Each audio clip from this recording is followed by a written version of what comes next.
सत्संग जब तक इंसान आता नहीं खुद के बारे में, समय के बारे में और इंसानियत के बारे में कुछ समझ नहीं सकता।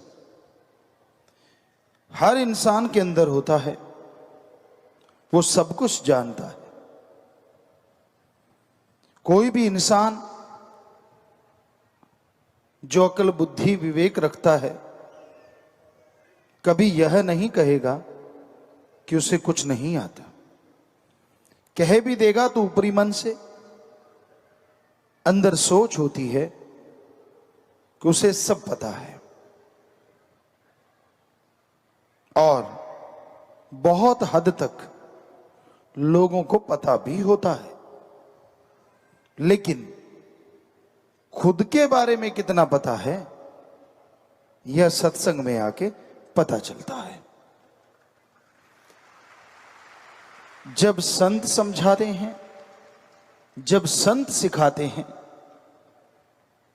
कि दुनिया का ज्ञान रखने वालों कभी खुद का भी ज्ञान रखा करो।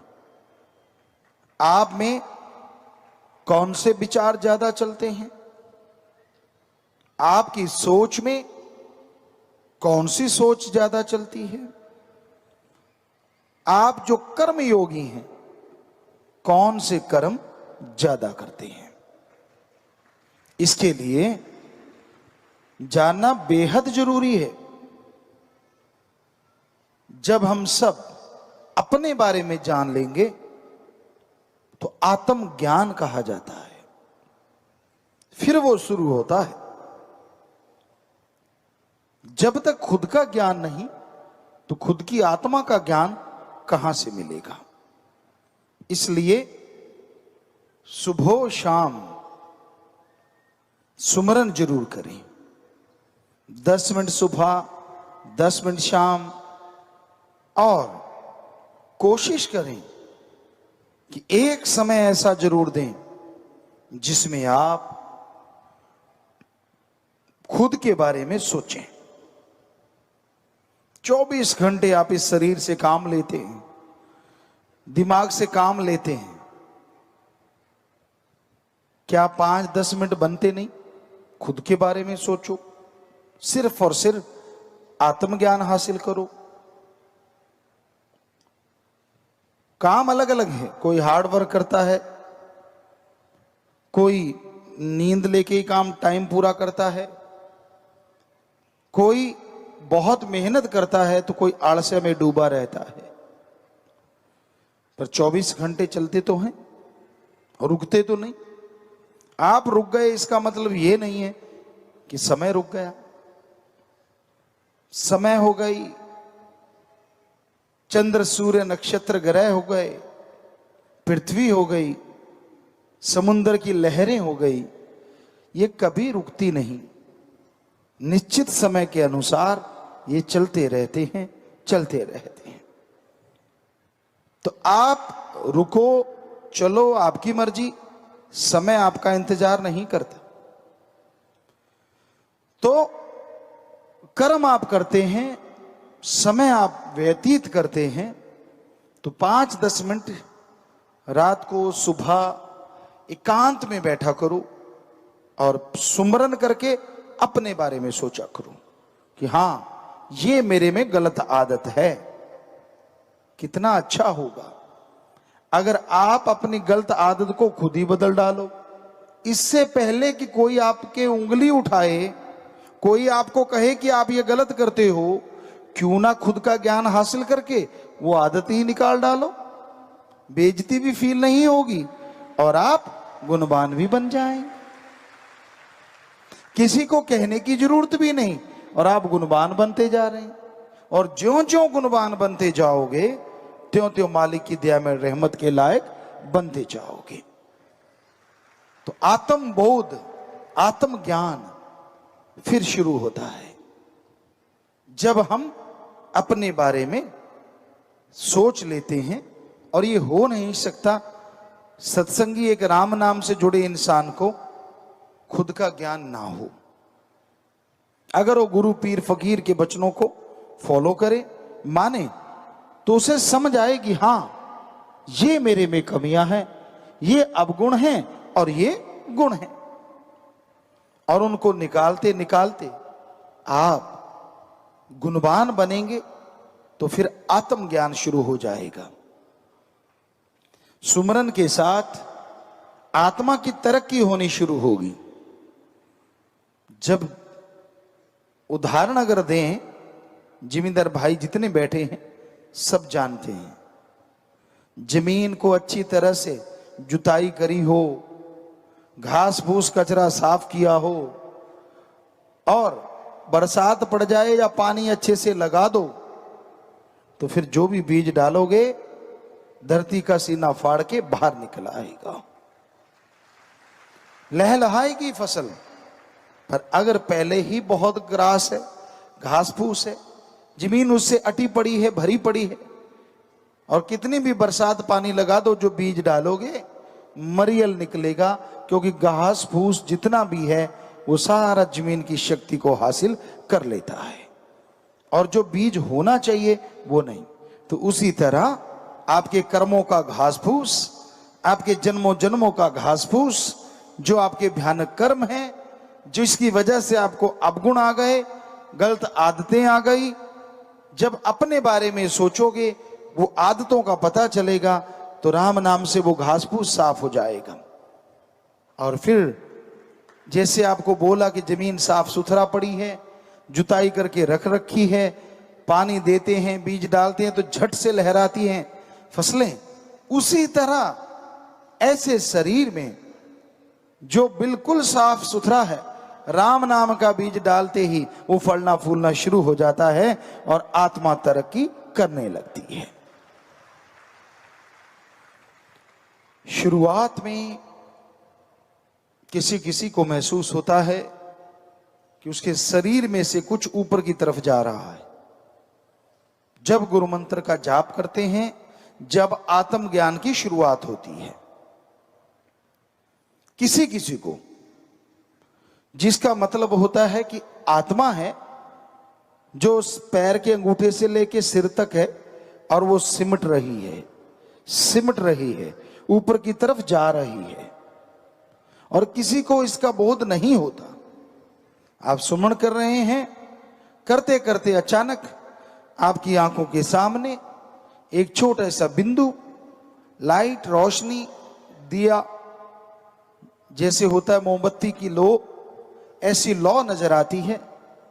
सीधा सा मतलब आपका ध्यान जमने लगा है, आत्मज्ञान की तरफ आपने तरक्की कर ली है, कंसंट्रेट होने लगा है। और आत्मा जैसे यहां पहुंचती है तो एक चुंबकीय खिंचाव, मीठा मीठा एहसास होता है, जिसका मतलब आत्मा शरीर से सिमट के उस द्वार में प्रवेश कर रही है जिससे आत्मज्ञान शुरू होता है। और जैसे द्वार में आत्मा प्रवेश करती है अंदर, क्या नजारा होता है। हमने शायद फेसबुक पे आपको हंसाने के लिए एक बार ये जिक्र किया था कि अगर आदमी उड़ता होता तो क्या होता, और यकीनन आदमी उड़ता है, बाहर से नहीं अंदर से। क्या आपका दिल नहीं करता कि आप नीले गगन में उड़ते फिरो? क्या आपका दिल नहीं करता कि इन तारों के पास छू के निकल जाओ? क्या आपका दिल नहीं करता चंद्र सूर्य नक्षत्र ग्रह को पार करके आगे देखें है क्या? आसमान आखिर कहां खत्म होता है? कहां? चंद्रमा से आगे, सूरज से आगे कहां? इच्छा तो होती है पर कर नहीं पाते आप सोचते हो कौन रॉकेट बनाए, पता नहीं कोई दुनिया में एक आध बनाता। अरे आप खुद स्वयं रॉकेट हैं। आपकी आत्मा की जितनी स्पीड है, प्रकाश तो उसके नजदीक भी नहीं है, इतनी स्पीड है आपकी आत्मा की, इतनी गति है आपकी आत्मा की। पलक झपकते ही वो खंड ब्रह्मांड पार कर जाती है, इतनी स्पीड है। पर उस आत्मा को ईंधन तो देना होगा। सारा दिन मन की खुराक, सारा दिन शरीर की खुराक, तो आत्मा की खुराक राम का नाम है। जैसे ही आत्मा इस प्रवेश द्वार में 10वें द्वार में प्रवेश करती है तो फिर आत्मज्ञान होता है, खुद को फील होता है कि मैं उड़ रहा हूं। फिल्म में भी आपने सुना मैं तो उड़ूंगा, वैसे तो वो हंसने का है, लेकिन हकीकत में भी आप उड़ सकते हैं। वो क्योंकि फकीर ऐसे वैसे तो करता नहीं कुछ, आप उड़ सकते हैं रियल में। और उड़े भी ऐसे, ना रॉकेट उड़े, ना जहाज उड़े, ना कुछ और उड़े, लेकिन अंदर ही अंदर उड़े, बाहर नहीं।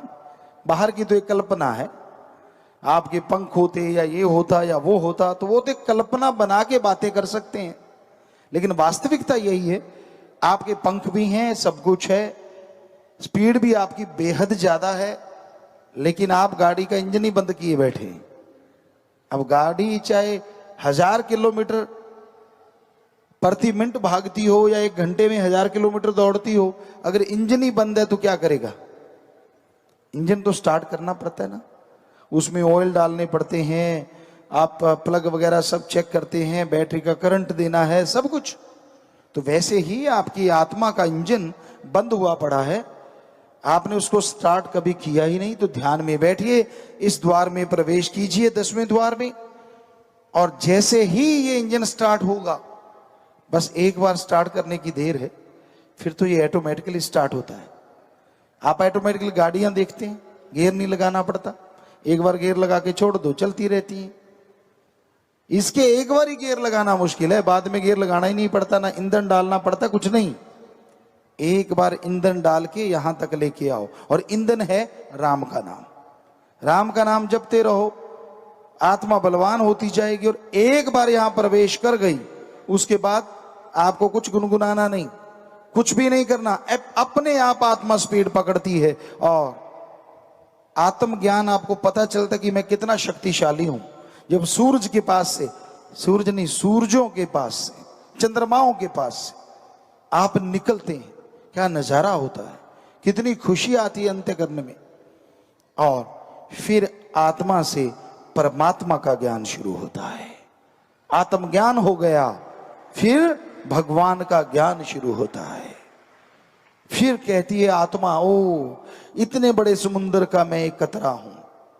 पहले तो ये लगता है कि मैं बड़ी पावरफुल हूं, लेकिन जैसे सुई की नोक की तरफ बंद होता है ये खंडों ब्रह्मंडों को, वो उस रास्ते से आगे निकलती है, पार ब्रह्म होती है, तब पता चलता है हो मैं तो एक कण हूं, मालिक तो बड़े विशालकाय हैं।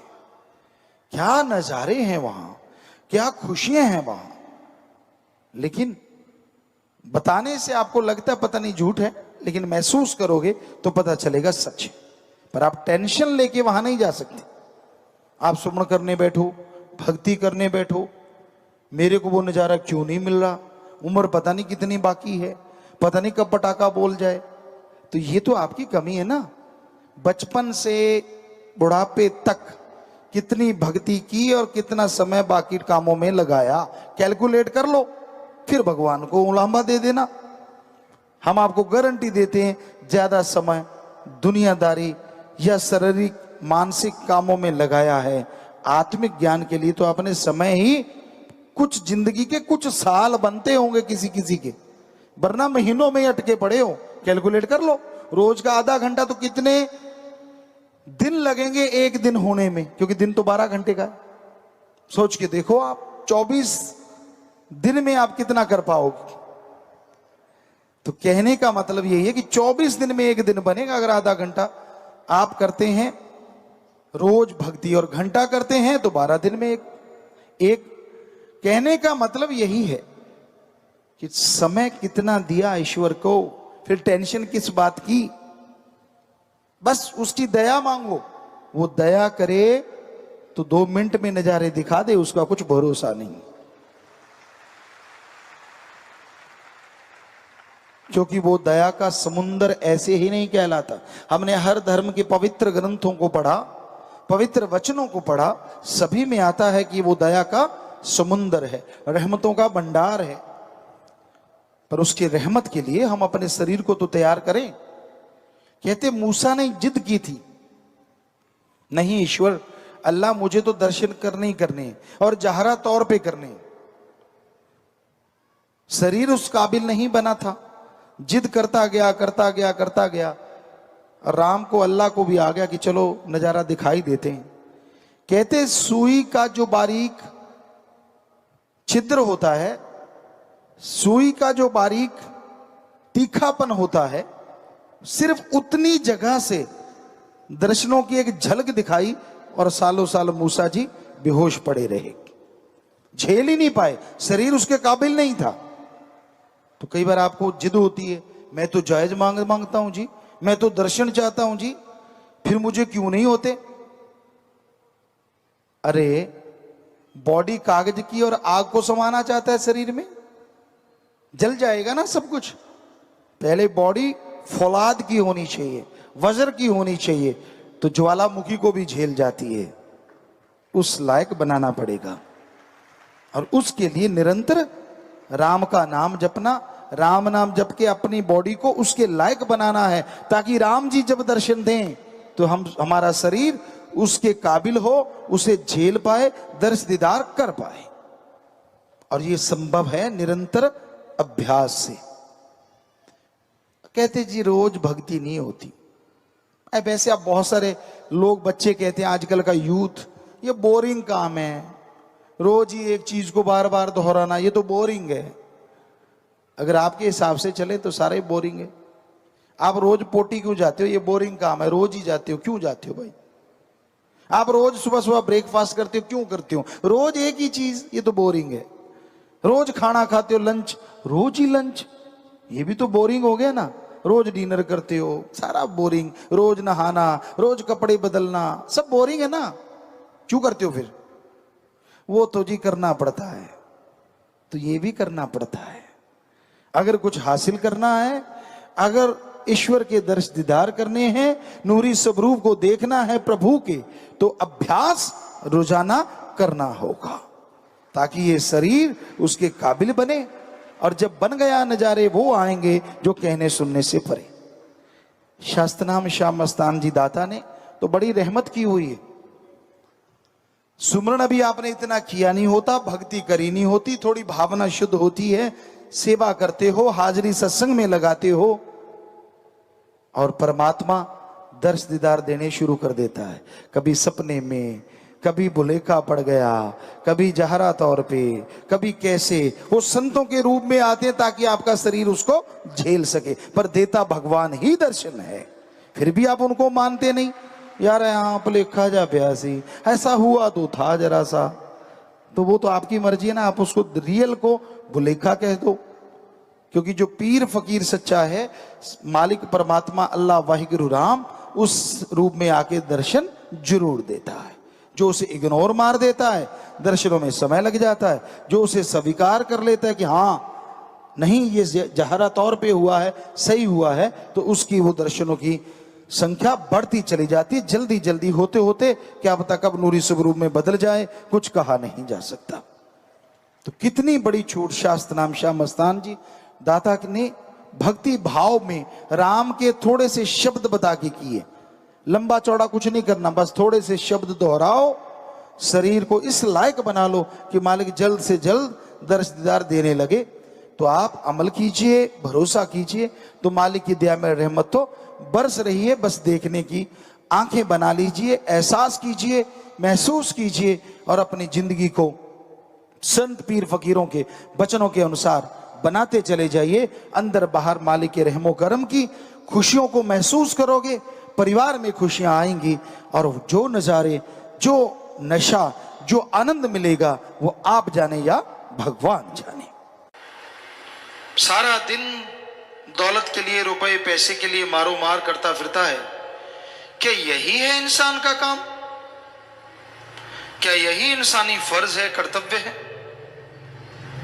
हमारे धर्मों में बताया है, दिन रात इंसान काम धंधे में उलझा हुआ है, दिन रात इंसान माया माया पुकारता रहता है। माना कि जीने के लिए दौलत जरूरी है, पर दौलत के लिए जीना कोई जिंदगी नहीं है। जीने के लिए कमाओ, पर कमाने के लिए अगर जीने लग गए तो कोलू वाले बैल जैसी हालत होगी।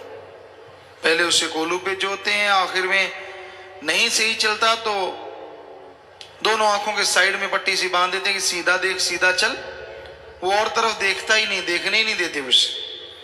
घूमता रहता है, लाठियां खाता रहता है और आखिर में मर जाता है। बुरा हाल होता है, सारा दिन चलना पड़ता है, सारा टाइम चलना पड़ता है। तो भाई दिन रात खप खप के मरना, कभी दौलत के लिए जी रहा है, कभी मर रहा है, कभी टेंशन है, चिंता परेशानी है, तो कभी थोड़ी टेंशन फ्री हो गया। जिंदगी मौत का ये खेल सारी उम्र चलता रहता है। समय सीमा कम हो जाती है, आदमी जल्दी गुजर जाता है, क्योंकि श्वास जितने तेजी से चलते हैं कुल श्वासों में से उतनी जल्दी खत्म हो जाते हैं। तो गम चिंता परेशानी में, डर भय में श्वास तेजी से चलती ही नेचुरली। इसलिए इंसान ये भूल गया कि उसका करने वाला कार्य कौन सा है। संत सत्संग लगाते हैं, जीवों को समझाते हैं कि आओ सुनो, सत्संग सुनो और सुन के अमल करो। तेरा करने वाला कार्य प्रभु का नाम है, अल्लाह मालिक की भक्ति इबादत है। जितना दिलो दिमाग से मालिक का नाम जपेगा, जितना तड़प से व्याकुलता से मालिक को बुलाएगा, वो जरूर चला आएगा, वो जरूर रहमो करम बरसाएगा। पर इंसान और चीजों के लिए व्याकुल हो जाता है। काम वासना, क्रोध, लोभ, मोह, अहंकार, मन, माया, इनके लिए तो इंसान को व्याकुल होते देखा है। पर अल्लाह वाहिगुरु गॉड खुदा रब के लिए कोई होता है जो व्याकुल होता है, और जो होता है वो मालिक को पा भी जाता है। मालिक के प्यार में व्याकुलता नहीं होती, बल्कि वो उसकी मोहब्बत होती है। दुनियादारी में आप व्याकुल हो जाते हैं, किसी चीज को पाने के लिए परेशान हो जाते हैं, तड़फ जाते हैं, और वो सामान भी नहीं मिलता तो आप और तड़फते रहते हैं, बेचैनी और बढ़ जाती है। पर मालिक की याद में उसको पाने के लिए अगर तड़फना है, वो भी एक ऐसी याद बन जाती है जो बार बार याद करने से मजा देती रहती है, आनंद देती रहती है। क्योंकि मालिक की याद में अगर तड़फ के दो आंसू भी बहा दिए तो वो आपके पाप कर्मों को धो डालते हैं। पर उसकी याद में वैराग्य आना, ये भी भागों की बात है। उसकी याद में वैराग्य बड़ा ही मुश्किल से आता है, क्योंकि आदमी के ध्यान और जगहों पे उलझे हुए हैं, और जगहों पे फंसा हुआ है। तो अपने विचारों को एकाग्र करो, विचारों को कंट्रोल करो, और सुमरन भक्ति इबादत करो। सुमरन करते हुए अगर विचार एकाग्र है तो मालिक की दया में रहमत के लायक जल्दी बनोगे। वो जिसे प्यार अल्लाह मालिक वाहिगुरु गॉड खुदा रब जिसे प्यार देता है, जिसे खुशियां लुटाता है, कई बार उसे अजमाता भी है। बस अजमाने से शोर मचा के टेंशन लेके अगर भाग गया तो खाली रह गया, और अगर दृढ़ विश्वास रखा नहीं तो यकीनन उसकी झोली में मालिक की दया में रहमत जरूर पड़ती है। तो मालिक का रहमो करम अगर हासिल करना है, उसकी दया में रहमत के काबिल बनना है, तो अपने अंदर के विचारों का शुद्धिकरण करो, अंदर के विचारों को साफ करना है। और ये होंगे सुमरन के द्वारा। चलते, बैठ के, लेट के, काम धंधा करते थोड़ा थोड़ा सुमरण करते रहो, थोड़ी थोड़ी भक्ति करते रहो। थोड़ा किया गया सुमरण भी कलयुग में बहुत काम करता है। पहले के युगों में सैकड़ों साल लोग इबादत करते, तपस्या करते, पूजा करते, तो फल नहीं मिलता था। अब कुछ महीनों में सच्ची तड़प से मालिक को बुलाया जाए तो उसका रहमो करम बरसने लगता है। कितना आसान है मालिक का नाम लेना, कितना आसान। पर जो नहीं लेते उनको लगता है बड़ा ही मुश्किल है। क्या मुश्किल है भाई? खाना खाना, पेट भरना है तो पहले आटा गूंदो, रोटी बनाओ, को लगाने के लिए चटनी, दाल, सब्जी, कुछ ना कुछ भाजी बनानी पड़ती है, फिर कौर तोड़नी पड़ती है, उससे लगाना पड़ता है, खाना पड़ता है, निगलना पड़ता है, आंतड़ियां हजम करती हैं, तब जाके कहीं ताकत मिलती है। राम नाम तो बड़ा ही आसान है। सत्संग में आओ, संत पीर फकीर राम का नाम बताते हैं, अल्लाह मालिक की तरीका समझाते हैं, उसको सुन के अमल कर लो तो भाई आपको कुछ भी करना नहीं। बाद में जीभा मुंह के अंदर है ही ऑलरेडी, विचार दिमाग में चलते ही चलते हैं, तो विचारों से सुमरण कर लो चाहे जीभा से कर लो, जितना कर लोगे उतनी ही दया में रहमत बढ़ती जाएगी। पर ये भागों वाला इंसान मालिक के प्यार मोहब्बत को पा सकता है, जो अपना स्टैंड रखे, जो अपनी जगह पे सही रहे। क्या पता मालिक अजमा रहा हो, पर हमने देखा है अजमाने की जरूरत नहीं पड़ती, थोड़ा समय गुजरता है, आदमी सब कुछ भूल के फिर से वही, जैसे गधे के ऊपर किसी ने लाल बांध दिए, हीरे जवाहरात बांध दिए, बड़ा सुंदर सजा दिया, कुछ देर खुशी हुई कि भाई बड़ा सुंदर लग रहा है, जैसे रस्सा छोड़ा जाके कूड़े करकट के ढेर पे हींकने लगा, आवाजें निकालने लगा और हींगता हुआ सारा कुछ तोड़ दिया और वही माटी में लथपथ हो गया। ऐसा ही होता है, मन बड़ा जालिम है। मालिक रहमो करम बख्श देता है, दया में रहमत बख्श देता है, पर यह गधे की तरह फिर से सब कुछ मिट्टी में मिला देता है। कोई परवाह नहीं करता, कोई कायदा कानून नहीं रखता, बस अपनी एक अलग इमेज बना लेता है, उस इमेज के अनुसार इंसान को गुमराह करता रहता है, भरमाता रहता है, तड़फाता रहता है और कहता है तेरी मन मर्जी अगर पूरी हो गई तो सही है, नहीं तो नहीं। ये थोड़ा ही ना होता है। संत पीर फकीर तो मालिक से दुआ मांगते हैं, दुआ करते हैं। अब करने वाला देने वाला अल्लाह वाहिगुरु राम है, जो सुन के अमल कर लेते हैं मालिक उनकी झोलियां अंदर बाहर से लबरेज कर देते हैं, माला माल कर देते हैं। जो सुन के छोड़ देते हैं वो अपने कर्मों का फल भोगते रहते हैं। तो संत पीर फकीर बात वो कहते हैं जो अल्लाह वाहिगुरु राम उनको कहता है, जो अंदर से मालिक ख्याल देता है। सुनो, विचारो और अमल करो तो बेड़ा पार हो जाता है।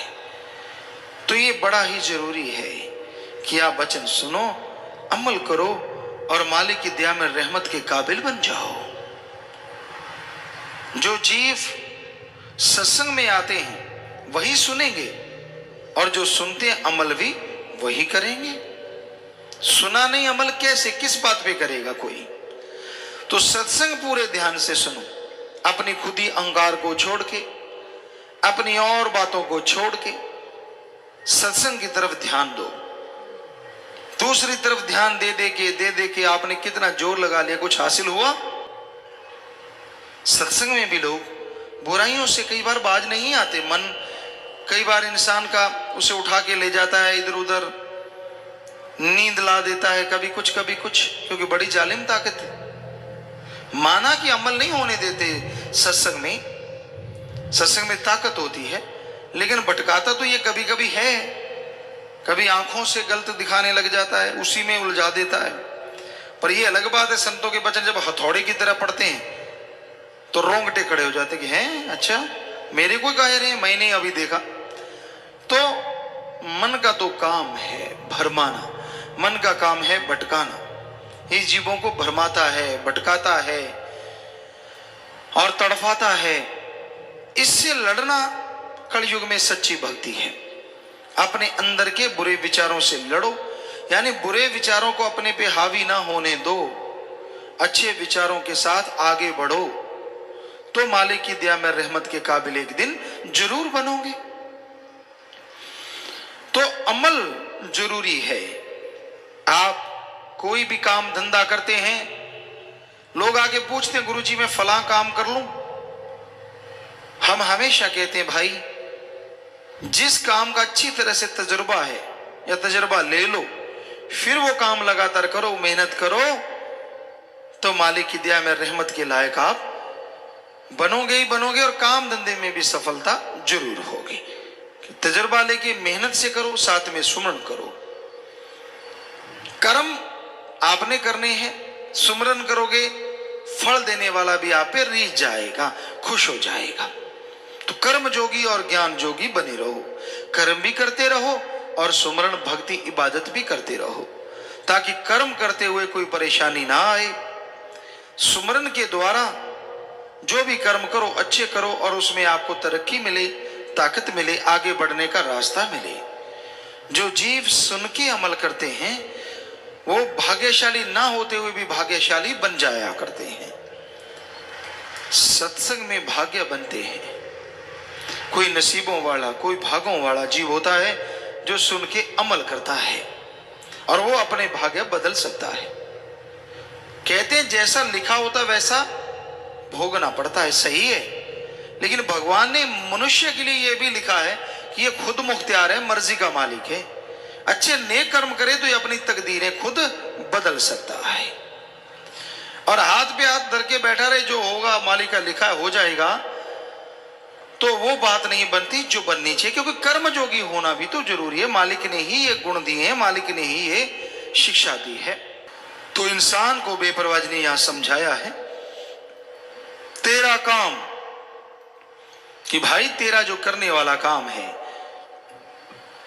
गॉड्स प्रेयर कर, अल्लाह की इबादत कर, वाहिगुरु का नाम जप, राम नाम जपो, क्योंकि उसके द्वारा ही आप परम पिता परमात्मा के साक्षात दर्शन कर सकते हैं, उसके रूबरू हो सकते हैं। जब तक आप मालिक के दर्शन नहीं करते तब तक आपको सिर्फ कोरी बातें या झूठी बातें ही नजर आती हैं।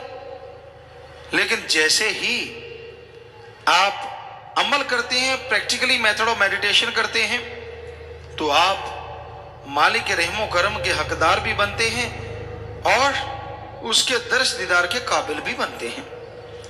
किसी मंजिल तक जाने के लिए इंसान को कोई गाड़ी चाहिए होती है, उस गाड़ी पे चढ़ता है, सवार होता है, आगे बढ़ता चला जाता है और वो गाड़ी मंजिल पे लेके जाती है, अगर आप सही गाड़ी पे बैठे हैं तो संत जीवों को समझाते हैं, मंजिल तक जाने का रास्ता बताते हैं।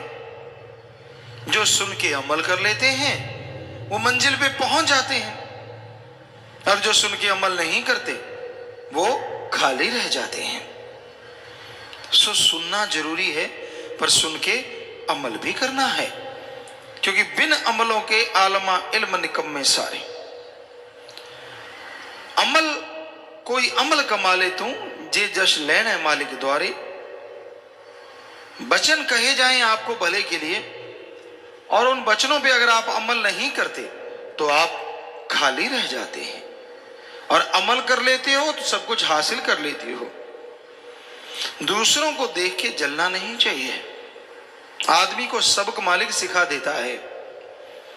आपको किसी से क्या लेना है, कौन क्या करता है, आपको खुद को रहमो करम मिलता है, शुक्र मनाओ, वरना इससे भी तरस जाओगे।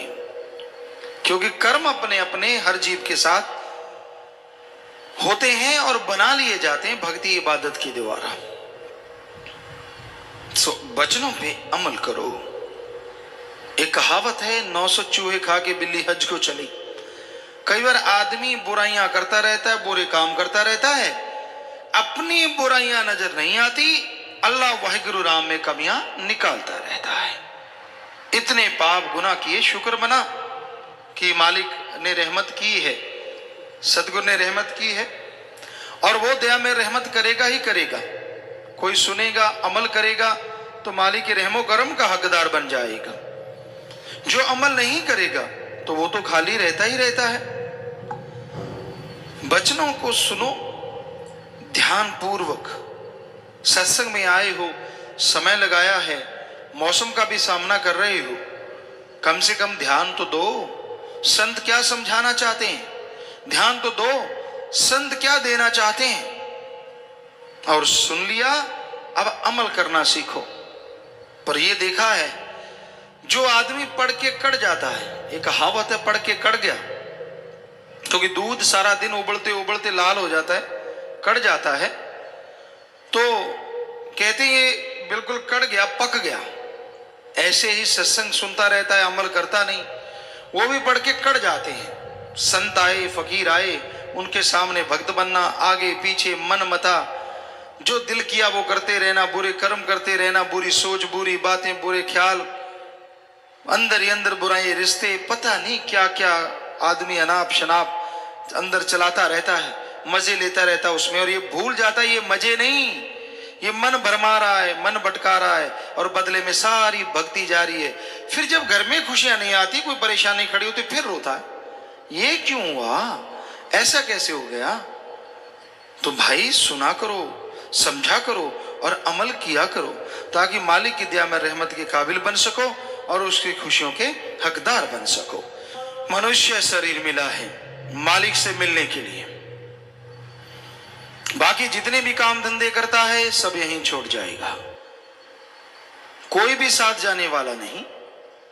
आत्मा का साथ देता है परमात्मा, अल्लाह मालिक का नाम। कोई सच्चे दिल से ले ले, अमल कर ले, तो दया में रहमत के काबिल बनता है और खुशियों का हकदार बन जाता है। तमाम गम चिंता परेशानियां दूर हो जाती हैं और मालिक की दया में रहमत से अंदर बाहर से खुशियों से जी माला माल हो जाता है। जेल 84 काल ने बनाई, आत्मा बेचारी को दिया फसाई, छूट सकी ना जतन कर तमाम। 84 लाख शरीरों का जेल खाना काल ने बनाया है।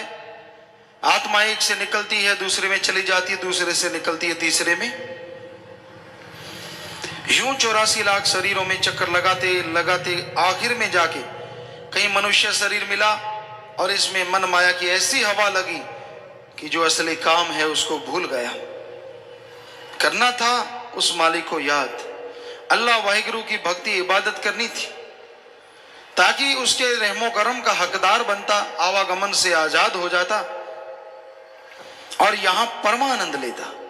खुशी वहीं होती है, यहां थोड़ा दुख हो, गम चिंता टेंशन हो तो सुख का बाद में एहसास होता है, लेकिन परमानंद, परमानेंटली आनंद ही आनंद, लज्जत ही लज्जत, खुशी खुशी, जो आप क्षणिक जीवा का भोग विलासों का आनंद लेके खुश हो जाते हैं, अल्लाह वाहिगुरु का नाम सच्चे दिल से लो, अंत्यकरण में वो जोत जाग जाए, आप देख लें उसे, उस आवाज को पकड़ लें, तो वो ऐसा आनंद आएगा, ऐसा परमानंद आएगा जो इससे अरबों खरबों गुना बढ़ के होगा और कभी टूटने का नाम नहीं लेगा, क्षणिक नहीं होगा, परमानेंट होगा। इसलिए संत राम नाम पे जोर देते हैं कि आपको मालिक की दया में रहमत मिले, उसकी तमाम खुशियां मिले। कर्म धर्म चाहे कितने कर ले, छूट ना सकती पाए तरले, रू ना पहुंच सके निज धाम। धर्म के कर्म करता है पर धर्म पे चलता नहीं। कर्म कांड करना, दिखावे करना, कोई किस तरह मालिक को पाना चाहता है, कोई किस तरह, कोई हलवा खिलाता है, कोई चावल खिलाता है, कोई लड्डू पेड़े खिलाता है, कोई नमकीन खिलाता है, तो कई शराब पिलाते हैं और कई मांस चढ़ाते हैं। ये सब जीवा का स्वाद है, मालिक को इनसे कुछ लेना देना नहीं है। मालिक को अगर पाना है, प्रभु को अगर पाना है, तो आपको अंत्यकरण को पवित्र करना होगा, अंत्यकरण को साफ करना होगा, ताकि मालिक की दया में रहमत के काबिल आप बन सकें। ये बाहरी ढोंग, बाहरी दिखावों से मालिक नहीं मिलता। अरे जो हमें शरीर दे सकता है, क्या हमारे बनाए भोजन को नहीं बना सकता? और अगर बना सकता है तो हमारे हलवे पूड़ियों का वो भूखा कैसे हो सकता है? उसे चाहिए तो हमारी भावना, उसे चाहिए तो हमारे अंत्यकरण की तड़फ, ताकि आप उस तड़फ से जब उसे बुलाएं तो वो दौड़ा चलाए और आप दया में रहमत करके आपको दोनों जहां की खुशियों का हकदार बना दे। सो अंत्यकरण की सफाई करो। अगर मालिक को पाना चाहते हो, प्रभु को देखना चाहते हो, तो आप बाहरी चीजों में ना जाओ, अपने अंदर में गुण जो हैं उनको अपने अंदर रखो और अवगुणों को निकालते चलो, तो मालिक की दया में रहमत होगी। लेकिन आज पाखंड है, किसी का बच्चे का घर में कुछ दुखता है, माता बहने कहते बाबा तुझे इतना प्रसाद खिलाएंगे, ठीक कर दे। वो नेचुरली 2-4 दिन में ठीक होना ही है, बीमारी कोई ऐसी छोटी होती है। और प्रसाद बाबे को क्या खिलाया, खुद रगड़ गए सारा, ले बाबा शुक्र रखी। बाबा खाक शुक्र रखेगा, खाया तूने, बनाया तूने, बाबे के पास तो कुछ गया ही नहीं। तो इस घोर कलयुग में बड़े पाखंड चले हुए हैं, बड़े पाखंड। मन्नत मांग लेनी, ऐसा हो जाए, और हिम्मत की वैसा हो गया। मालिक को देना, पैसा चढ़ाना, ये तो वो सारा कोई और ही खा जाता है। तो हकीकत ये है कि मालिक को पाने के लिए बाहरी साधनों से नहीं, अंतःकरण से, तड़फ से उसको बुलाना होगा। जैसे आपके अपने औलाद के लिए तड़फ होती है, बेटा या बेटी कोई भी आपको प्यारा है, आपसे दूर है, लेकिन आप उसके लिए तड़फ जाते हैं जब ये सुनते हैं कि उस इलाके में कोई दुर्घटना हो गई, कोई परेशानी आ गई। आपको मालूम नहीं पड़ता आपका बच्चा कैसे है, बेअख्तियार आंखों से आंसू बहने लगते हैं, आप तड़फ जाते हैं। तो वो जो आपकी तड़फ है, रुपए में अगर 100 पैसा है, ऐसी तड़फ अल्लाह वाहिगुरु राम के लिए 10-15 पैसे बना लो, गारंटी हम देते हैं, मालिक की दया मेहर, दर्श दीदार के काबिल जरूर बन जाओगे। तड़फ तो बनाते नहीं, बातें करके ठगी मारी, कर्मों से ठगी मारी, 100 कमाया, 5 मालिक को चढ़ा दिए। ये तो एक तरह से मालिक को साथी बना लिया। हे भगवान, मैं ठगी मारा करूंगा, 95 मेरे, 5 तेरे, बोलना ना तू भी खुश मैं भी खुश। बताओ, मालिक को भागीदार बना लिया ठगी में, कहां से खुशियां आएंगी। तो इसलिए हकीकत में जीना सीखो, ये झूठ पाखंड के सपनों में उलझ के ना बैठ जाओ। आगे आया, हर एक श्वास में नाम ध्याले, राम शाहूकार को गिन गिन संभाले, बिना नाम जपे श्वास हराम। हर श्वास में नाम का सुमरण कैसे हो, पैदल जा रहे हो, चलते जाओ, देखते जाओ, जीभा से ख्यालों से मालिक का नाम लेते जाओ। लेटे हो, नींद नहीं आती, लेटे लेटे जब तक नींद नहीं आती, मालिक का नाम जपते रहो, सुमरण करते रहो। नींद आ गई तो ठीक, ना आई तो भी लेखा, दोनों हाथ में लड्डू ही लड्डू। और काम धंधा करते हो, हाथों पैरों से कर्म करते रहो, जीभा से ख्यालों से मालिक का नाम लेते हो, उन काम धंधों में भी बरकत, फायदा होगा और मालिक की याद भी बन जाएगी। तो सुमरण करना चाहिए, हर श्वास श्वास में सुमरण हो सकता है, संभव है। बिना नाम जपे श्वास हराम, कि नाम जिसमें नहीं जपते वो श्वास हराम हो जाता है। इसलिए नाम जपो, नाम जपने में बेइंतहा खुशियां हैं। नशे छोड़ दो, नशे बर्बादी का घर है। शराब है, सारे धर्मों में इसे मना किया गया है, शराब ना पियो। शर प्लस आप, इस्लाम धर्म में कहते हैं, शर कहते हैं शरारत शैतान को, आप कहते हैं पानी को, कि अल्लाह की इबादत करने वालों, शराब शैतान का पानी है, पीना मत, वरना की गई इबादत को खाक में मिलाएगा, दोजख में जलाएगा। सिख धर्म में भी सारे नशे मना है। पोस्त भंग अफीम मद नशा उतर जाए पर बात, नाम कुमारी नानका चढ़ी रहे दिन रात। कि जितने भी दुनियावी नशे हैं, सुबह का शाम, शाम का सुबह उतरता, गंदगी भरे हैं। नशा करना तो अल्लाह वाहिगुरु राम के नाम का करो, एक बार चढ़ गया तो दोनों जहान में नहीं उतरेगा। हिंदू धर्म में लिखा है कि शराब समुद्र मंथन से पैदा हुई, पीने वाले राक्षस, जो इसे पिएगा राक्षस प्रवृत्ति बना देगी, इसलिए आदमी को नहीं पीना। और नशे ना करो, बर्बादी का घर है। फिर मांस अंडा है, मांस अंडा भी बर्बाद करता है, क्योंकि आदमी बेरहम हो जाता है। दया रहमत और दया रहम की भावना खत्म होती है, तो दया रहमत करने वाला की रहमत को कैसे हासिल करोगे जब दया रहम ही अंदर नहीं है। इसलिए मांस अंडा नहीं खाना चाहिए। विज्ञान कहती है हम शाकाहारी, हमारे हाथ, हमारे दांत, हमारे नाखून, हमारा जबड़ा, हमारी आंतड़े, हमारी पाचन क्रिया सब शाकाहारी है। धर्म कहते हैं मांस नहीं खाना चाहिए, क्योंकि मांस मचुरिया खाते हैं सुरापान के हेत, ते नर जड़ से जाएंगे जो मूली का खेत। कि जो मांस अंडा ये बुरी चीज खाते हैं, ऐसे चले जाते हैं, सारे सुख शांति उनके पास है। जैसे गाजर मूली का खेत में से गाजर मूली निकालो तो पीछे क्या रहता है, जड़ से निकल जाता है, उसी तरह उनका बुरा हाल होता है। सुख शांति परमानंद उनके जड़ से निकल जाता है। तो इसलिए ये काम नहीं करना चाहिए, बल्कि सुमरण करना चाहिए, भक्ति इबादत करनी चाहिए। एक एक श्वास राम शाहूकार अल्लाह मालिक को सौंपना चाहिए, ताकि दोनों जहां की खुशियों के हकदार आप यहीं मृत्यु लोक में बन सको। नाम पे आला जो बंदा पिए, सदा सुख माने खुशियों से जिए, मस्ती उतरे ना ऐसा प्रेम जाम। नाम का प्याला मस्ती देने वाला है, और पीते हैं जो सत्संग में चल के आते हैं।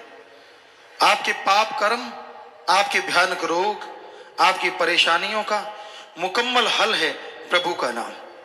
जब सुख शांति हो घर में, परिवार में, शरीर में, सुमन करते रहो ताकि वो सुख शांति हमेशा बरकरार रहे। परेशानियों को उड़ीको मत, दुख तकलीफ को उड़ीको मत कि वो आएंगी तो सुमन करेंगे, नहीं, लगातार सुमन करते रहो ताकि दुख तकलीफ आए ही ना, सुख शांति हमेशा कायम रहे। तो नाम के प्याले में तमाम खुशियां हैं और प्यार मोहब्बत की मस्ती कभी नहीं उतरती। जो प्रभु राम नाम वाली एक बार चढ़ जाए, दोनों जहान में आदमी को मस्तो मस्त रखती है, अंदर सुरूर रहता है और चेहरे पे नूर रहता है। प्रेम से ही ये दुनिया हंसी है, जो प्रेम नहीं है तो कुछ भी नहीं है। मालिक का प्यार, उस ओम हरि अल्लाह गॉड खुदा रब वाहिगुरु ईश्वर, जिसके करोड़ों अरबों नाम है, उसका प्यार, उसकी मोहब्बत एक गुनाहगार को भी इतनी ऊंची दौलत बख्शती है कि वो बेगमपुर का बादशाह बन जाता है। मालिक के प्यार में यह शक्ति समाई है कि जो मालिक से प्यार करता है वो उसकी तमाम रहमतों को लूटा करता है। उसके गम चिंता परेशानियां खत्म होती हैं। जीते जी मोक्ष और मरणोपरांत भी मोक्ष, यही हमारे धर्मों का सार है। जीते जी गम, दुख, दर्द, चिंता, टेंशन, परेशानियां, इन सब से मुक्ति मिल जाए और मरने के बाद आवागमन से मोक्ष मिले, इसी को सच्ची मुक्ति कहा जाता है। इसी का नाम सच्चा मोक्ष है। और सच्चा मोक्ष हासिल करने के लिए अपने आत्मविश्वास को जगाना जरूरी है। आत्मबल, आत्मविश्वास, जो जिसके अंदर जितना बुलंदी पे होता है वो उतना ही अच्छे नेक कामों में तरक्की करता चला जाता है, उतनी ही उसके अंदर असीम शांति रहती है। तो अपने आत्मबल को जगाने के लिए सत्संग सुन के अमल करना जरूरी है। पर यह घोर कलयुग है, भयानक कलयुग। यह काम वासना, क्रोध, लोभ, मोह, अहंकार, मन, माया, काल की इन ताकतों ने बुरी तरह से इंसान को अपने गिरफ्त में ले रखा है, अपने जाल में फंसा रखा है। कामी कीड़े इस संसार में बहुत हैं, जिनका उठना, बैठना, जागना, सोना, सोचना, बोलना, कहना, सुनना सब काम वासना के तहत चलता है। जिधर भी निगाह जाती है काम वासना, जिधर भी बात चलती है काम वासना, गंदगी के कीड़े बन जाते हैं। उनको संतों की कोई बात अच्छी नहीं लगती, मन उनका हावी हो जाता है, मन उन्हें होश नहीं लेने देता। फिर है क्रोध, गुस्सा, बर्दाश्त शक्ति की कमी, और दूसरे शब्दों में आत्मिक कमजोरी। ये सब गुस्से के कारण हैं। तो लोग जरा सी बात कहने से गुस्सा आ जाते हैं, गुस्सैल, ऐसा लगता है कि पेट्रोल तो डाला ही नहीं, आग के तो पहले लपटें उठ रही हैं। बुरा हशर है इस समाज में। फिर है मोह ममता, ये माँ बेटे की, बाप बेटे की, परिवारों की, बहन भाई की या दोस्ती मित्रता की, इसमें लोग उलझे हुए हैं, पगलाए हुए हैं। इंसान गलत कर रहा है पर उसे नहीं रोकते। ये तो मेरा जानकार है, ये तो मेरा दोस्त, ये तो मेरा मित्र, ये तो मेरा रिश्तेदार, ये मेरा, वो मेरा बेटा, मेरी बेटी, फला, इत्यादि इत्यादि। तो किसी को गलत करता देख के उसका साथ देना, ये मोह ममता में अंधे होना है। लोग बहुत अंधे हुए पड़े हैं। फिर है लोभ लालच। लोभ है सर्व पाप का बाप। लोभ लालच यहां आ गया, वहां बाकी के पाप अपने आप जुड़ते चले जाते हैं। लोभ लालच के लिए लोग अपने तन को बेच देते हैं 10-10, 20-20 रुपए के लिए। ये लोभ लालच है, नाम मजबूरी का देते हैं। तो लोभ लालच में भाई भाई को खत्म कर देता है, बेटा बाप को, और बाप बेटे को। बहुत जगहों पे ऐसे किस्से हकीकत में दिखने में मिलते हैं। फिर है अहंकार। बहुत तरह का अहंकार है। किसी को राज पहुंच का, कि मेरी पहुंच बहुत ऊपर तक है। किसी को अपनी ताकत का, कि मेरे में बड़ी शक्ति है। किसी को खूबसूरती का, कि मैं बड़ा सुंदर हूं। किसी को अपनी अकल का, कि मेरे जैसा कोई अकल वाला ही पैदा नहीं हुआ। किसी को मन का सूक्ष्म अहंकार, किसी को कोई तो किसी को कोई। बहुत तरह के अहंकार इस संसार में छाए हुए हैं। और अहंकारी पुरुष कभी किसी को अच्छा नहीं लगता। जितना जीव अहंकार करता है उतना ही मरता है। तन गया सो गवा गया, झुक गया सो पा गया। ये तो रूहानियत की रीत है। जो इंसान दीनता नम्रता का पल्ला पकड़ लेते हैं, समाज में क्या, रूहानियत में क्या, यहां क्या, दोनों जहां में, उसको तमाम खुशियां मिलनी शुरू हो जाती हैं। तो अहंकारी पुरुष कभी किसी की सुना नहीं करते, अहंकार में अकड़े रहते हैं, गुस्साए हुए। संत पीर फकीरों की बात भी अच्छी नहीं लगती, क्योंकि जब अहंकार जाता है मन, बिगड़ा मन गुरु का न पीर का। किसी की नहीं सुनता, और की तो क्या सुननी है। आप कहीं भी निगाह मारो, लोगों में आप उसे पहचान सकते हैं कि ये इंसान अहंकारी है, घमंडी है, इसका मन हावी है। क्योंकि मन जालिम है और अहंकार उसका एक बहुत बड़ा हथियार है। फिर है माया। माया के दो रूप, एक दिखता है धन दौलत जमीन जायदाद हीरे मोती लाल जवाहरात, एक दिखता नहीं है प्रत्यक्ष। दुनिया में जो सच है उसको झूठ दिखाता है और झूठ को सच। अल्लाह वाहिगुरु ओम हरि गौड़ खुदा रब और उसकी भक्ति सच और सच्चाई है। उसको कहेगा फजूल की बातें, फालतू की बातें। और उसके अलावा समाज में कुछ भी आप करते हैं वो सब झूठ है। एक दिन यही बनेगा, यही छोड़ के जाना होगा, सब कुछ छोड़ के जाओगे, खाली हाथ नंगे पांव जाना होगा। पर उसके लिए मन कहते नहीं ये तेरा, उसे अपना बना ले, उसे और अपना बना ले। तो इस तरह माया मन मिलके जीव को गुमराह करते रहते हैं। और इन सातों के चक्रव्यूह से बचने के लिए जरूरी है सत्संग सुनो, सुन के अमल करो, फिर मालिक का प्यार पैदा होगा।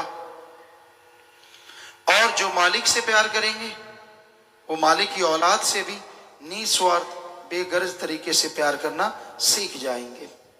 तो इसलिए भाई निस्वार्थ भावना से सबसे प्यार करो, मालिक से मालिक को मांगो, वचनों पे अमल करो, फिर किसी को अंदर ना बाहर कहीं भी कोई कमी नहीं रहती।